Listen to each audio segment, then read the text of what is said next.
Hello mga waray upay.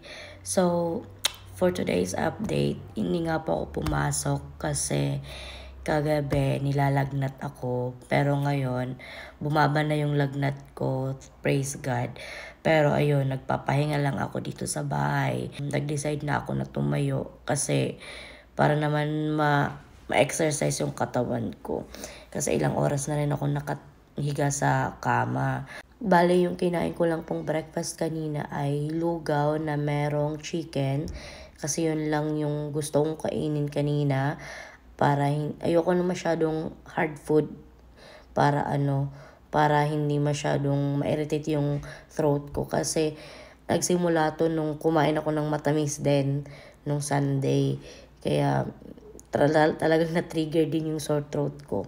So ayun, nagpalugaw lang ako sa asawa ko. Good thing na magaling at marunong magluto yung asawa ko. Kaya sobrang thankful ako na meron akong asawang mapagmahal, maalaga at saka marunong magluto.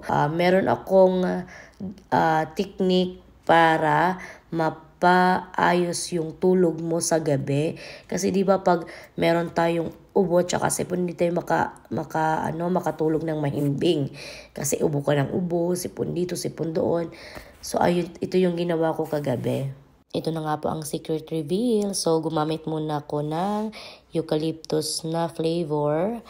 And then ilalagay ko na siya sa humidifier. Lagyan na lang natin ng 3 patak. Tapos, after that, i-on na po natin siya. Guys, laking tulong talaga nitong humidifier kasi it gives moisture to the air and to prevent dryness that can cause irritation in many parts of the body. Meaning, kung meron kang ubo at saka sipon, nakakatulong talaga ito sa iyo sa gabi para mahimbing ang tulog mo. So, kagabi nga, pinilit ko talagang palitan ng bedsheet para hindi ko malanghap ulit ang mga bakterya na nakadikit doon sa dati naming bedsheet. So, yun lang talaga guys yung secret ko para mapabilis ang paggaling ko tuwing may sakit. Pero guys, pwede nyo rin po itong gamitin kahit wala kayong sakit or di kaya malakas lang kayong humilik sa gabi. At saka pwede nyo rin po itong gamitin sa kusina para mawala po yung mga bad odor ng inyong mga niluluto. Hindi po to sponsored guys, pero kung interested po kayo dito sa product, feel free to message me and i-refer po kita sa kakilala ko.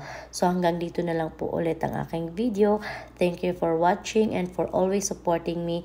God bless you. Stay safe, stay healthy. Bye!